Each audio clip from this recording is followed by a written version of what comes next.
Hold on tight for the next hour. You're entering into a place, a zone called the alternative to the alternative media. It's a place, a special place where even truth seekers fear to tread. All right, people, let's move like we've got a purpose. Affirmative. Okay, we're back live on the Investigative Journal here on this July 17th, 2018 day on our calendar. Wow, month is going by so quickly. And yeah, we're back live again. I've been taking a little break over the last month or so. Happy to be back. Hope you enjoyed yesterday's show, the first one in a while. And today I wanted to talk about two things. I wanted to talk about, one, how fake news, you've heard that term being used all over the place if you go to the television stations or to the mainstream newspapers like the Washington Post or New York Times. But I'm going to show you that fake news really isn't anything new, and it's been around for hundreds of years, perhaps in different forms, but we are all susceptible to it. So I want to get into that a little bit. Secondly, I want to talk about were the Jesuits ever expelled from the Philippines and several other countries in Central America. We'll get to that subject. And the reason I want to talk about that is that if you've listened to my show over the years, you know that I concentrate a lot on the importance of understanding the history of the Vatican and especially the Jesuit order and how their infiltration of countries and governments is so important in understanding how we function even today. And so I want to get into a specific subject of the Philippines and explain a little bit what you get in history. Now, people ask, well, why is it so important? There's so much in the news. I mean, of course, you can turn on the television, you can turn on the internet, and there's millions of things going around in your head now because of everything out there. And everybody's looking for this idea of truth. Truth where? Where do you get it? And how do you find out? And then you get into people talking about, well, there's a hidden hand behind the governments. There's a hidden hand behind our religious organizations. And who are they? And somehow, on even the major internet stations that try to deal with this, not counting those that are actually stations put there and people put there by the enemy itself, why is the Vatican left out of the picture? Why is it left out of the equation? Why are they not discussed on the same table as everything else discussed? Now, I would love to see it discussed in the mainstream. You know that's not going to happen because they control the mainstream.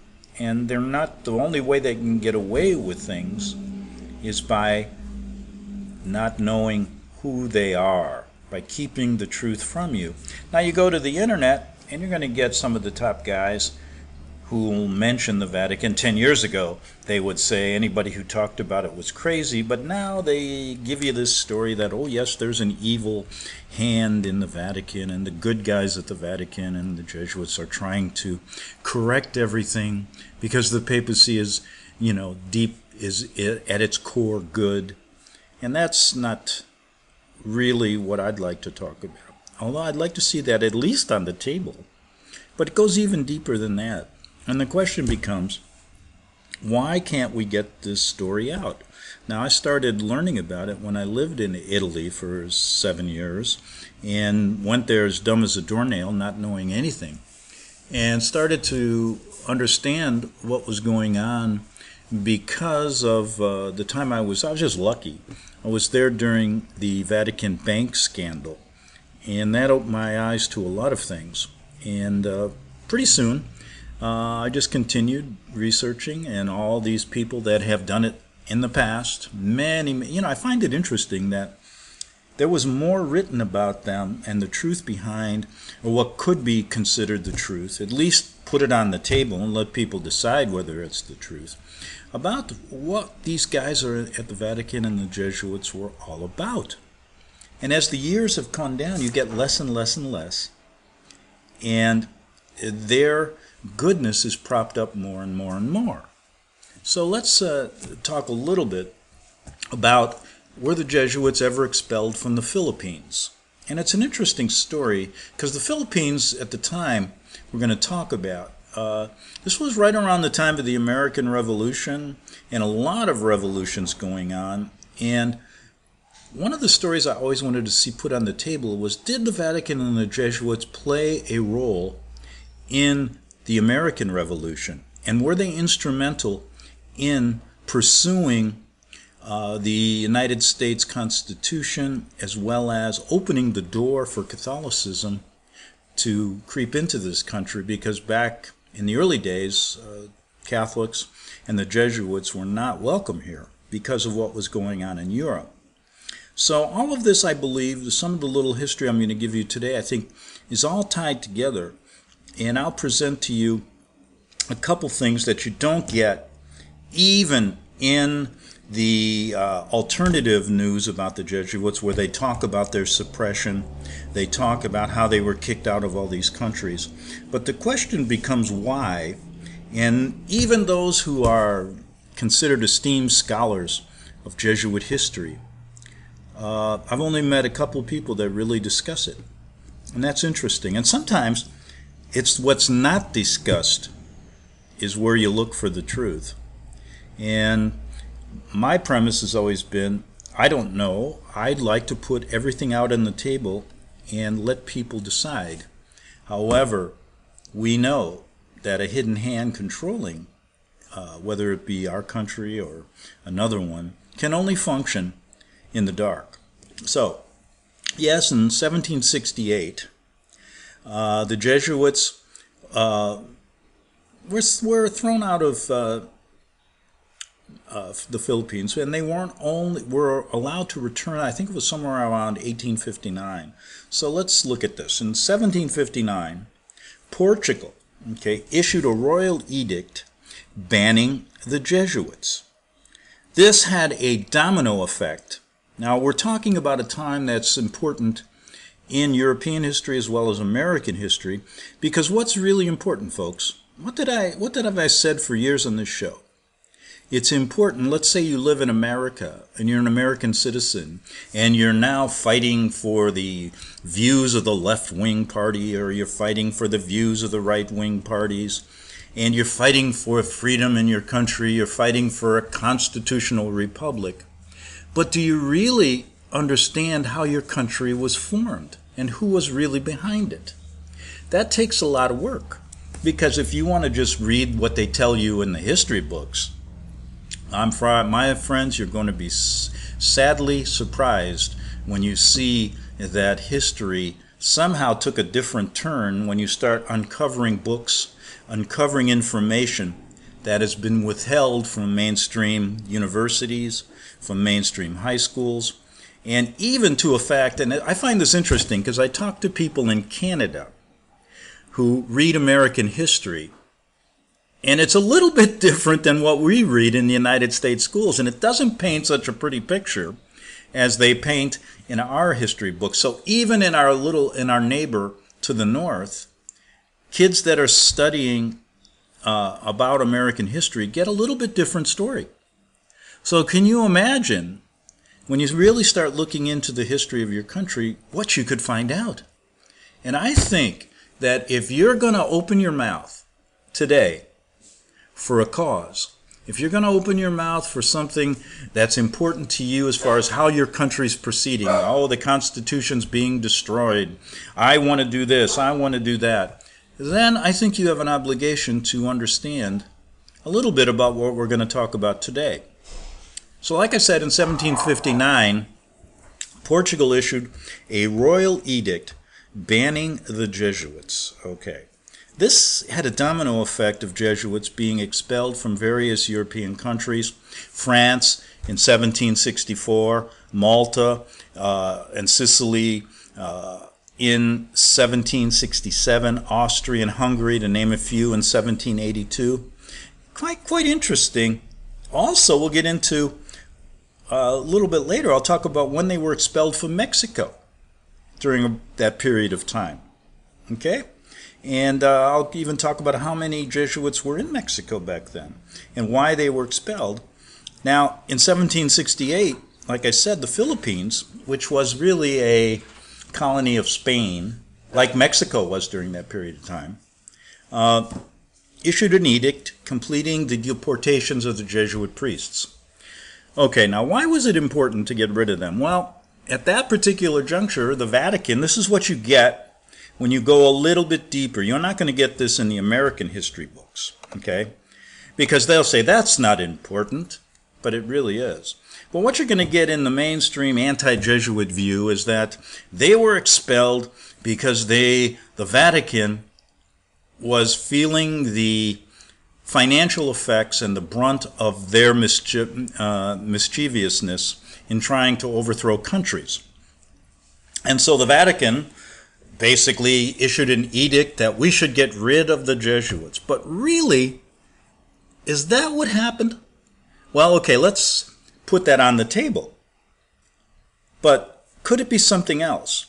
And the point I'm trying to make is, look at what the time frame we're talking about here, right around the American Revolution. And really, what was going on? And why were the Jesuits supposedly banned?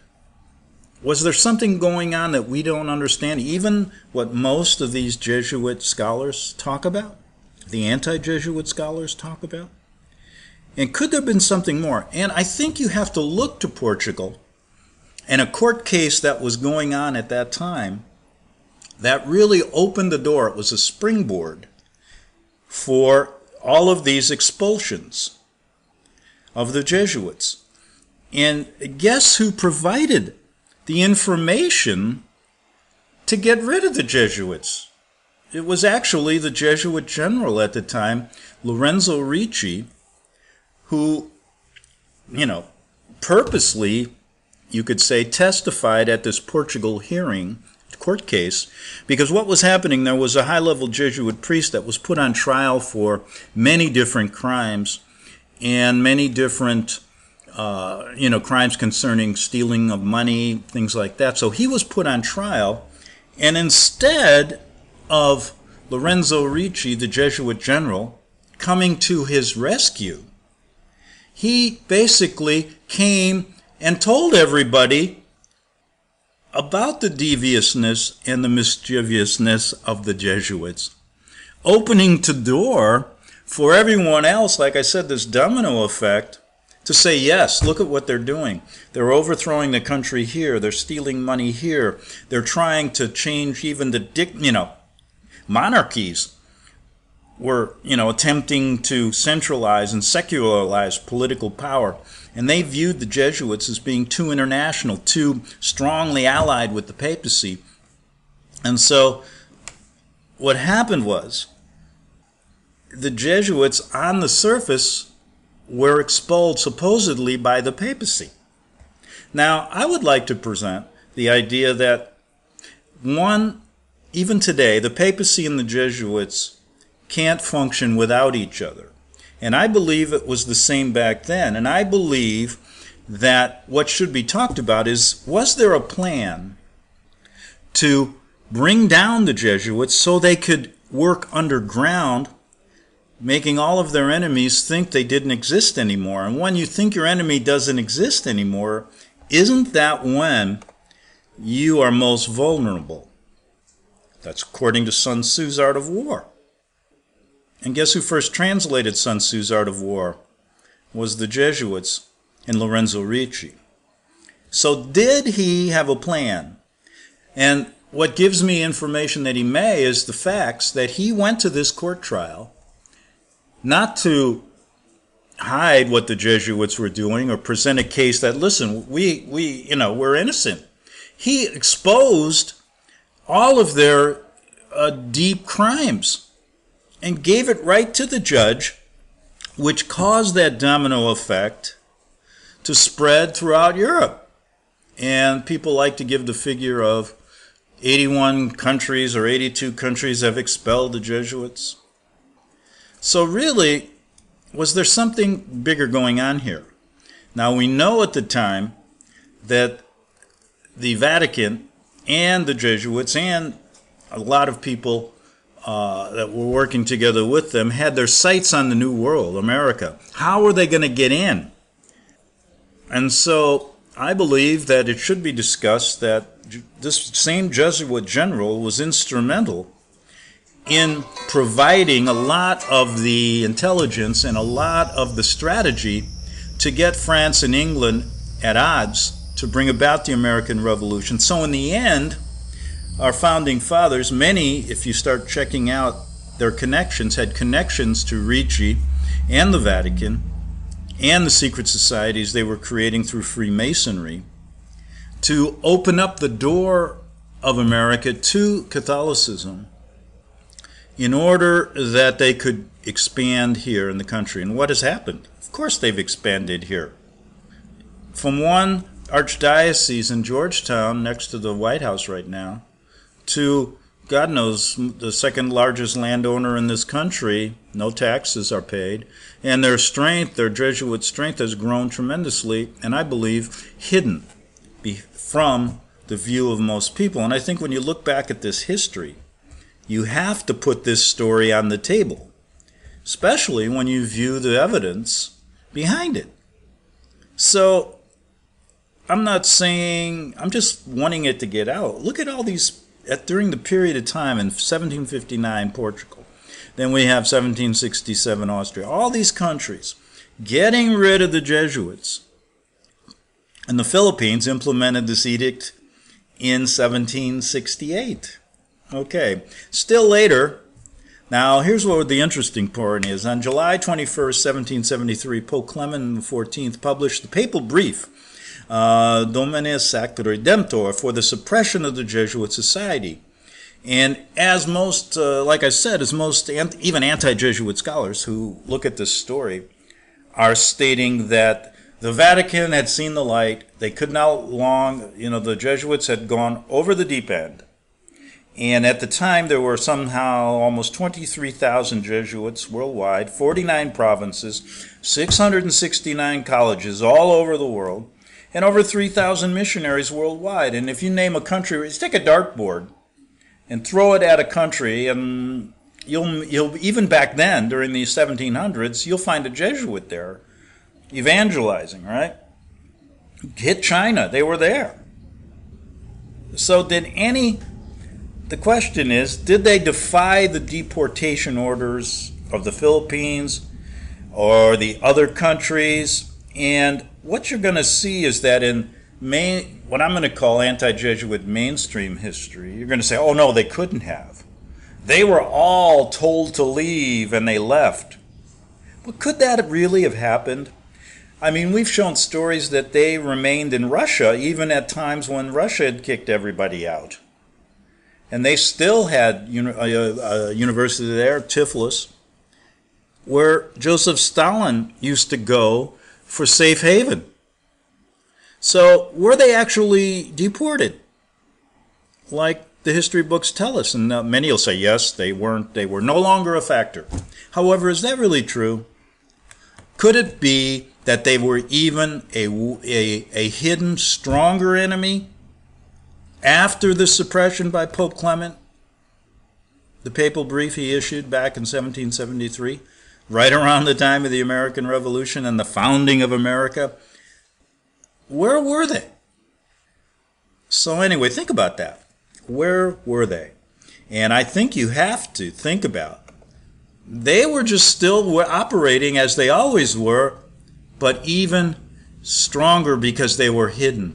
And as the Sun Tzu's Art of War will tell you, like I mentioned earlier, people who think their enemy is defeated and they're actually not are more vulnerable. And I think that's what happened in America. Or it should at least be talked about. Because even if you say right now, if I came out bluntly and said to somebody, did you realize that the Vatican and the Jesuit order had a major role in the formation of America? Most people will laugh at you. Oh, you don't know what you're talking about. That's a benign group of priests. They're great educators, etc., etc. Well, think about it. And I say there's more to the story than what we even read when we talk about the anti-Jesuits and we talk about all of the crimes they committed throughout history. But anyway, so the Pope was issuing this order back then.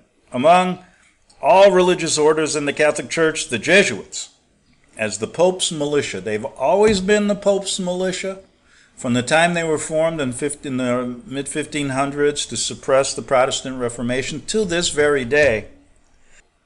And they owe a special obedience to the Pope even today. So I always said this back in 1773 when supposedly people say that the Vatican was at odds with the Jesuits. I say no, because one cannot function with the other. We have the good guy, the good cop, and the bad cop scenario. And then miraculously, after all this occurred, the American Revolution, the constitution's in place, miraculously, Pope Pius VII in 1814, they were told that, okay, everything's forgotten, and the Jesuits returned to most of the places from which they had been expelled. Now in the Philippines, it took a little longer. They didn't go back there until around 1859, 1860. But isn't that interesting that after all the wars are over, the Revolutionary War is over and America's starting out, and the Jesuits are now pushing new universities. They even got Washington, D.C. built on land owned by the first Jesuit bishop here, John Carroll and the Carroll family. Why did they put Washington, D.C. on Jesuit land when naturally Philadelphia should have been the capital, right? So we have to look. I just look at this and go, wait a minute. Why so quickly were they just reinstituted? They were expelled and they were disbanded in 1773, and then all of a sudden in 1814 they're now okay. And the Vatican says, oh, okay, we want you back with us. Now that opens the door to criticism that you'll get if you start talking about this story from people who want to cover up what they're really all about. They'll say this, well, look, after 1814 the Jesuits changed. That's why they were brought back. They're good guys now. And all of the shenanigans and all of their mischievousness that they accomplished during those early periods of 200 years of killing millions of people, they decided to turn over a new leaf. And now the Society of Jesus is really what it's called. The Society of Jesus. Can you believe that? Well, many do. And I'm going to tell you that I think you ought to look at the other side of the story and say, you know, they never changed. They only started doing business a little bit more devious, a little bit more undercover, and basically the more power they got, the more control they got by bribing, by working together, paying off, using the Vatican's wealth to control governments, to get their boys into government, the worse it's gotten. And the harder it is to get to this story and the truth. And you won't get within a country mile of this on the mainstream. Not within a country mile. And still to this day, if you turn on TV, you're going to look and see, you might as well put on the Bells of St. Mary and have Bing Crosby come out and talk every day on the TV, because that's the way the Vatican's still depicted here. And sorry to say, there's another side to this story, and we're going to get back to a little more, not much, and then talk about fake news, which means that it's not something new. It's been around for hundreds of years. Back in 3 minutes on the Investigative Journal.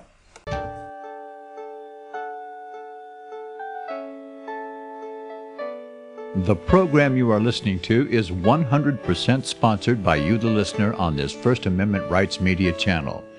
You will notice that there are few commercials on this radio network. There's a good reason for that. Corporate advertising dollars come with strings that limit program content. So without your help, these programs cannot continue on internet or our several affiliates. If you benefit by the educational law programs, we ask you to give. If you are admonished or nurtured by the Bible and ministry programs, we ask you to give. If some voice a cause that you are passionate about, we ask you to give. If you believe in any of these, we ask you to support them as you would a missionary on a continual basis, as if giving a tithe for missionary radio. These programs are not commercially viable and must be supported by those faithful to the cause of truth. Look for the button to sponsor your favorite programs at our listen and schedule pages on the internet. Then, when you subscribe, we will send you the last quarterly MP3 CD of that program immediately, and continue to do so with each new quarter. We will also give you unlimited archive access to all of our programs. We're asking you to give much less than a tithe, so that you may also send support directly to a particular program host, cause, and anywhere else the Spirit may lead you. Do all to the glory of our God and Creator, for His holy nation, the only kingdom that will last forever. Thank you for listening.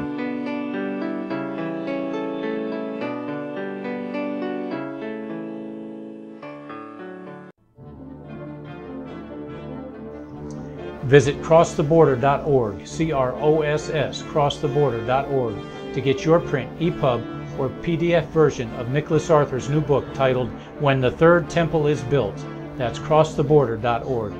When it comes to prophecy today, much of the evangelical Christian world has their eyes on Israel, waiting and watching to see when the third temple will begin to be built. The plans are drawn, the Jewish people are eager. Most evangelical Christians today believe that the rapture will happen before the third temple is built. Hi, I'm Michael Eugene.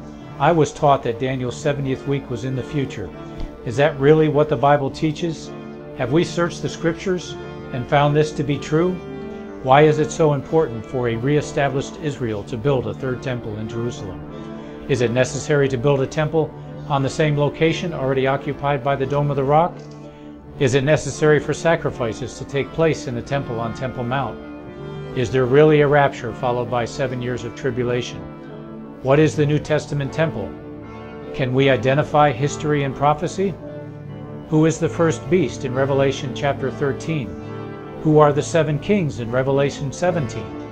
I have asked all these questions, and I have found Nicholas Arthur's new book, When the Third Temple is Built, answers all these questions and more using Scripture to interpret Scripture. The Bible says that no prophecy of Scripture is of any private interpretation. Nicholas shows us in his new book, When the Third Temple is Built, how the Bible interprets prophecy and not man's private interpretation. Visit crosstheborder.org, CROSS, crosstheborder.org, to get your print, EPUB, or PDF version of Nicholas Arthur's new book titled When the Third Temple is Built. That's crosstheborder.org. The following program is labeled dangerous and off limits by the supreme Jesuit command. But stand tall, people. Listen up, and you may just learn something. Oh, dear Lord Jesus, this ain't happening, man. This can't be happening, man. This isn't happening.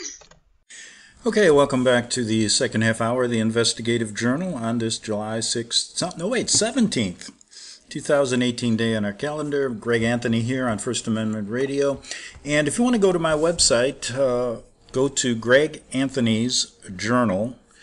.wordpress.com. You can get shows going back over a decade regarding what I call the Vatican-led New World Order. And feel free to hit the donate button. Could use all the help you can get, because you know the truth is not free. And plus, nobody in the mainstream wants to pay for it. So, somebody sent me, I wanted to talk a little about fake news. You heard it, this term start with the Trump presidency, because of this infighting between the Democrats and the Republicans. And like I said before, it's a big show. It's a big theatrical event. And if you get caught up in either the left or the right, you're getting snared in. You're getting pulled right into their game, their political game they're playing, because both sides really work together. And nothing better to prove that is the Republicans now hold the Congress, the Senate, as well as presidency, and don't seem to get anything done, because they all work together. And all they're trying to do is keep you from the truth. So what I'd like to tell you is to look at this term fake news. It's a term being used in the mainstream now, mostly with right-wing news organizations.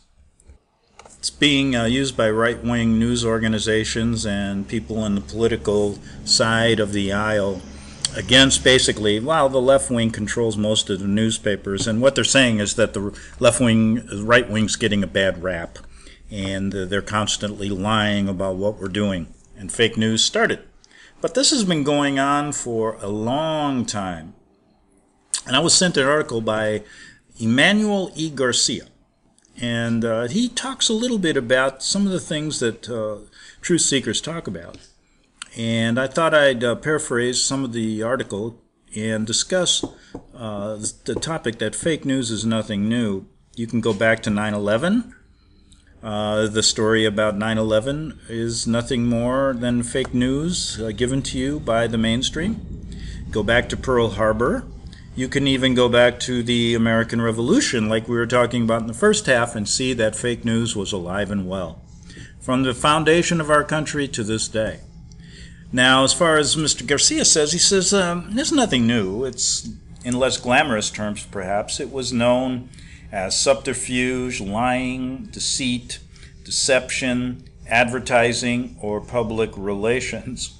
And let me add this. People ask me, what's your favorite subject when it comes to America? And I say, you know something? America has come up with the best public relations campaign in the history of all countries. And they get you to believe a lot of BS about America. And they do a good job at it. So, one of the advantages of getting a little older, says Mr. Garcia, is that you can look back. And in so looking back, events which at the time of perception seem perfectly plausible can be peered at more closely and in fact can be seen for what they really are. Now, what are they? That's a fancy way of saying the older you get, the more you realize how much you've been BS'd your whole life, right? Isn't that really what he's saying? And it's really true. When you're young, you really don't care. You got other things to worry about, right? You know, you got to make a living. You got your whole life ahead of you. Who cares? Let the world go to hell, right? Well, it is. And when you get older, you have time to think about it. That's the big problem of getting older.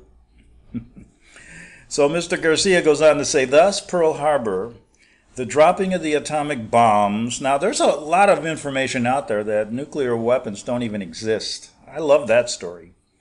And why not? I mean, they get you to believe that the earth is round. They can do anything. Now people are saying, oh, he's really going off the deep end. Listen to what did he really say that? Play that back. Well, anyway, the dropping of the atomic bombs on Hiroshima and Nagasaki, the Gulf of Tonkin incident, everybody, do you remember that, you millennials? Do you remember what the Gulf of Tonkin is? Go back and do some history lessons. It was during the Vietnam, well, before that, during that crisis that launched the Vietnam debacle, and more recently the ostensible discoverer of Iraq's weapons of mass destruction. Remember that? Yeah. All of these events, considered in the reflective hindsight of reason, have been exposed as lies, as deceit. Now, Mr. Garcia reminds us, is that his name? Yeah, let me see. Yeah, Mr. Garcia. We now know that the Japanese attack on Pearl Harbor was, at the very least, a provocation. At the very most, I say, we know that FDR knew about it. That the unleashing of nuclear weapons upon Japan, if so, whoever, carpet bombing, nuclear weapons, was strategically unnecessary, that the Gulf of Tonkin events were a lie, and of course Colin Powell's proof to the United Nations that Saddam Hussein possessed weapons of mass destruction was categorically false. Lies, of course, says Mr. Garcia, have consequences, and governments employ them to serve various interests of state. All governments lie, needless to say, to serve themselves. Indeed, a complete catalog of governmental deceptions would be virtually immeasurable. It may be far more fruitful to ask when these entities actually tell the truth. That's a real good question. When do they really tell the truth? Because you know something, I've always subscribed to the fact that anything that comes out of their mouth is a lie, unless it is something, that's so obviously, like the president today did go to the bathroom 3 times. Okay, I might believe that. And he's older, so maybe I'll believe he went 10 times. That I could believe. And even then, says Mr. Garcia, one should be skeptical. What about how many times the president goes to the bathroom? Yeah. For truth is difficult to find, for oftentimes win us to our harm the instruments of darkness to tell us truths. Win us with trifles to betray in deepest consequences. Okay? That was from Shakespeare in Macbeth. All right? Act 1, Scene 3.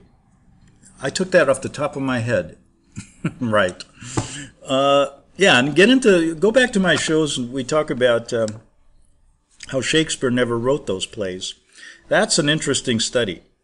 And if you're an English major, you may want to, especially if you feel like me and took classes in Shakespeare and all those plays, when you find out he didn't write them, my first question was, who did?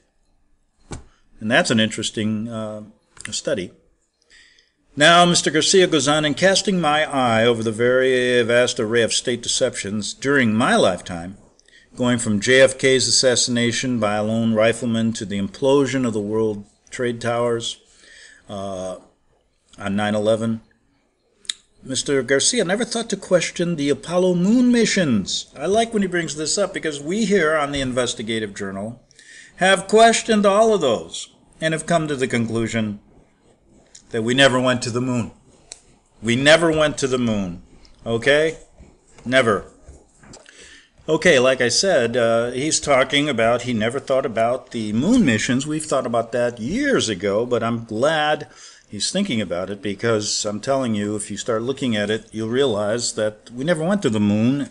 And NASA, my God, $92 billion a year budget to do computer-generated images? Incredible. Not only didn't we go to the moon, they tell us a lot of other lies too. And if we didn't go to the moon, and you can prove that, we've done it on our show, I'm not going to go over everything. How are you going to believe anything that comes out of their mouths? We were told, remember, that these achievements represented humankind at its best. It's the striving for and reaching a goal that had been thought impossible. The landing on our moon was, we were told, something that transcended nationalism. Although carried out by the United States, it unified all of the world's fragile species for several glorious years. Was it there just to get more money and to start spreading more lies from NASA? The Apollo missions occurred at a time when the United States was deeply at war, both hot and cold, and in the aftermath of a series of political assassinations, civil rights marches, and student revolt. They were, as Mr. Garcia remembers as he tells us here, the bright and shining examples of America's masterfully benevolent exceptionalism, kind of a salve for the wounds we had inflicted, a beacon to our shuddering masses in the midst of our strife. To doubt them, as few cranks I knew at the time insisted on doing, was absurd as doubting apple pie. Or so I thought, said Mr. Garcia. Now, think about it. Think about it. Well, remember I said earlier America's claim to fame is the great PR campaign, the great lies, the deceptions they can spread? This is the best. One of the best. And it's laid groundwork for much more coming out of NASA. That's not true. Now, Mr. Garcia continues by saying history in the decades since, he was a teenager now, has intervened, and I suppose that the weight of so many duplicitous occurrences has led me to cast an eye on what I thought to be unassailably true. So basically what he's saying is that as you get older here and you start looking at the history of what they've done and what they're going to do, you have to realize that you're being lied to on a grand scale. But what are you going to do about it? Many people just realize it and then realize, the truth. You can tell people, you can understand things, which is important, but to actually bring about a change, I think it's too late for that. Now, in so doing, that the giant leap for mankind, he said, was the greatest deception of them all. Well, it's one of the major ones, but I think there's even greater deceptions out there. We talked about some of the big deceptions in the first half hour. And I'm telling you, it even goes far beyond the moon. Now, we know it was a cover-up. Did it hide a crime? Sure it did. I'm saying this. He said it didn't hide a crime. It was a provocation used to justify another egregious assault somewhere far away. Well, it is a crime when you take money from the American people for a fraud. It's definitely a crime. It was a masterstroke of propaganda, a masterpiece of psychological persuasion, whose radiant glow continues to this day.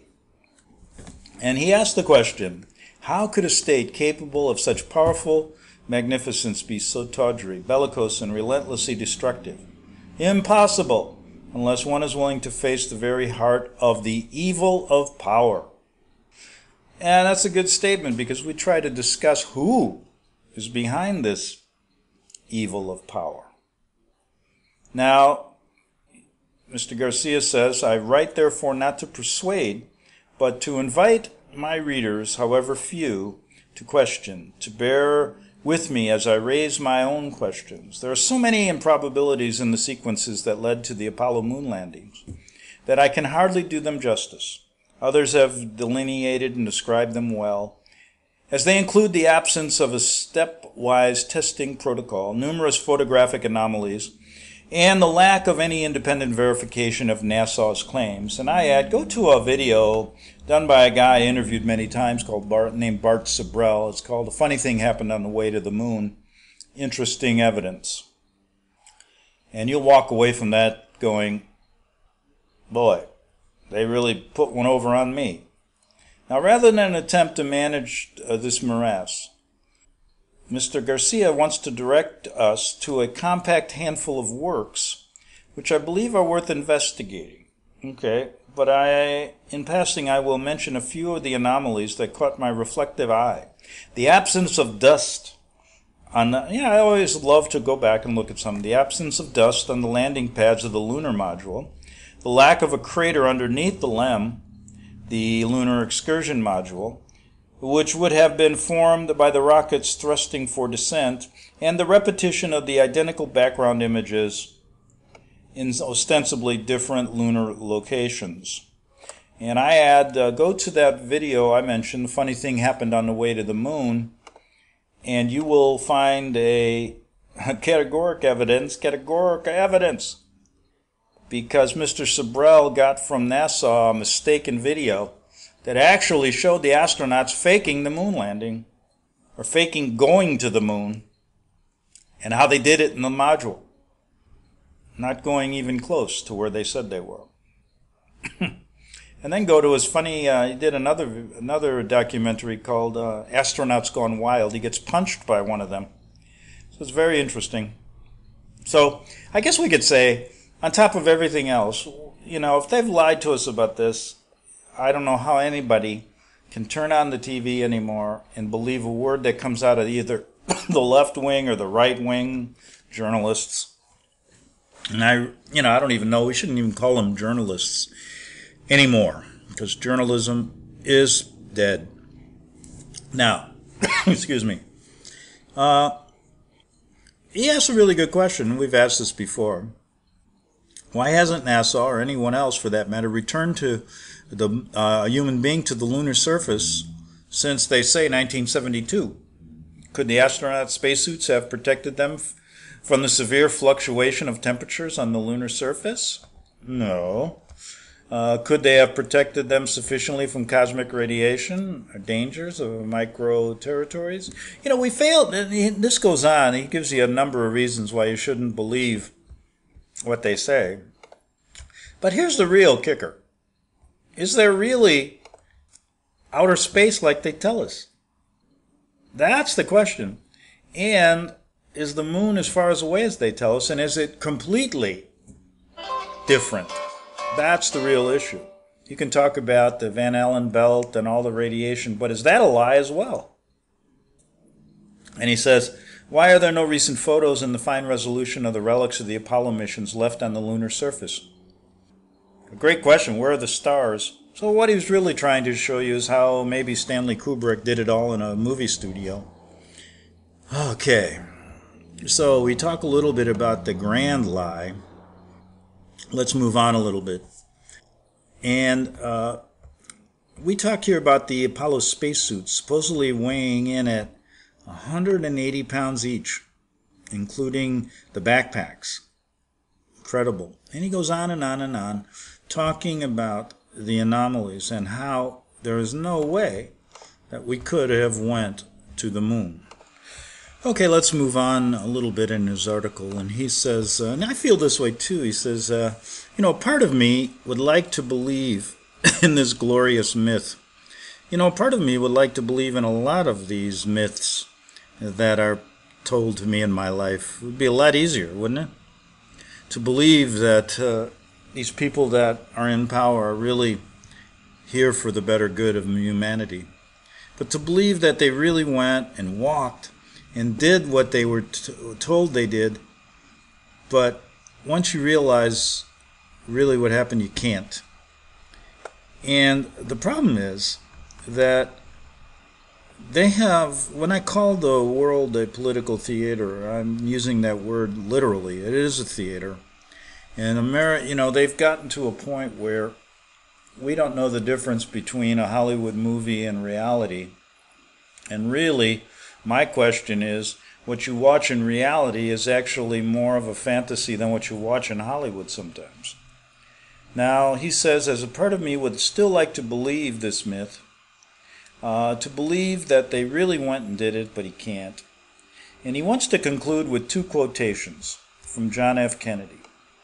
Now, here's the deal. I've always wondered this, we all know that Kennedy was assassinated and that it goes deep and the connections go right to people like Cardinal Spellman. That time was one of the most powerful men in America, right down to, people in our government that had to get rid of JFK. But did he really know that the moon was a myth, or did he believe it? That's a good question. And if he did know, why would he continue lying to the American people? Now he says this, we're all familiar with this pronouncement that U.S. would seek to put a man on the moon before the decade at a speech in Rice Stadium on September 12, 1962. He said, now my question is, did he really know the truth or not? We set sail on this new sea because there is a new knowledge to be gained and new rights to be won, and they must be won and used for the progress of all people, for space science like nuclear science, and the technology has no conscience of its own. Whether it will become a force for good or ill depends on man, and only if the United States occupies a position of preeminence can we help decide whether this ocean will be the sea of peace or a new terrifying theater of war. I do not say that we should or will go unprotected against the hostile misuse of space, and any more than we go unprotected against the hostile use of land and sea. But I do say that space can be explored and mastered without feeding the fires of war, without repeating the mistakes that man has made in extending his writ around this globe of ours. Okay, so we have JFK there, supposedly buying hook, line, and sinker the fact that we're going to go to the moon. So, tell me, was he doing this knowing it's all a lie or not? And we choose to go to the moon, he said, in this decade or do other things, not because they are easy, but because they are hard. Because that goal will serve to organize and measure the best of our energies and skills.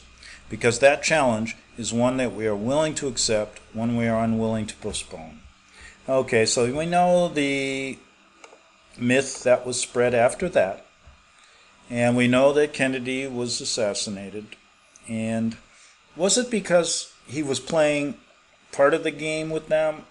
I mean, the power brokers, the Vatican, and the rest of the people in control, and then didn't follow through on many other things like the Vietnam War and many other things, wanting to get us back on the gold standard.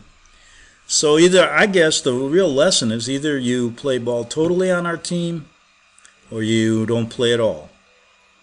And I think there have been many people who have learned the hard way when they've tried to start out by doing some good, only to find that Washington, I love the term now they use, the swamp. It's been a swamp ever since the inception of this country, and it only grows deeper and more dangerous as time goes on. But one of the greatest achievements is the way they've been able to propagandize this country throughout the world. And even to get people to come here, wanting to come here, to get a slave labor force. And if we look at history, we can look to the 14th Amendment, which enslaved all Americans, and it didn't really free the blacks at all.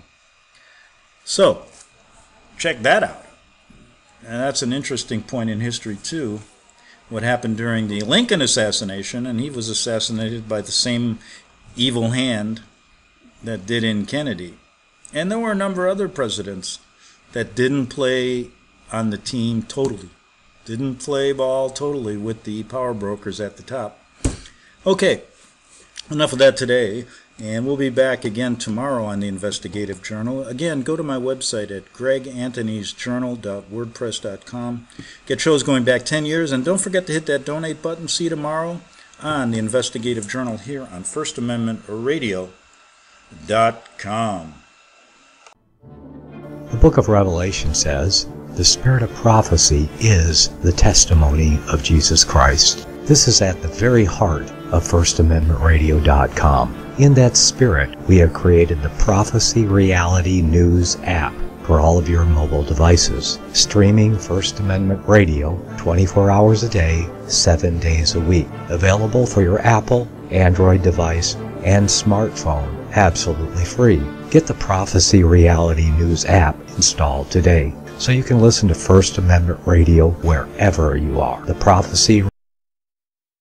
Since the beginning of time, kings have sought it, nations have fought for it. It has been traded, it has been borrowed, it has been purchased, it has been stolen. There's a reason for it: to secure the blessings of liberty to ourselves and to our posterity. Invest with the security of gold and silver. Call Discount Gold and Silver Trading at 1-800-375-4188 or visit discountgoldandsilvertrading.net. Listen to Financial Survival with your host Melody Cedarstrom right here on FirstAmendmentRadio.com at 4 p.m. Eastern or 1 p.m. Pacific Time. Visit discountgoldandsilvertrading.net or call Discount Gold and Silver Trading at 1-800-375-4188. Toll free 1-800-375-4188.